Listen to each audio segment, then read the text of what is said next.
Hello everyone, this is Zuhra from infosharing360.com. Alright, so our next interview question is, how do you delegate tasks? So in response, you should say, well, I always match up the strengths and knowledge of my employees with the assigned task or project. And at times, I match the level of responsibility with an employee's expertise or skill set. So after this assessment, relevant task is assigned to the individual based on his/her strength or skill set.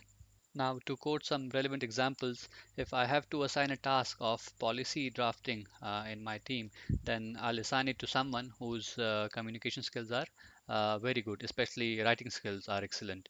In another example, if a testing of product or service needs to be performed, then my priority will be to assign it to someone who is very good in product or service or system knowledge and its handling. Lastly, data analysis related tasks will be delegated to someone with good analytical skills. So that's how I'll be delegating tasks.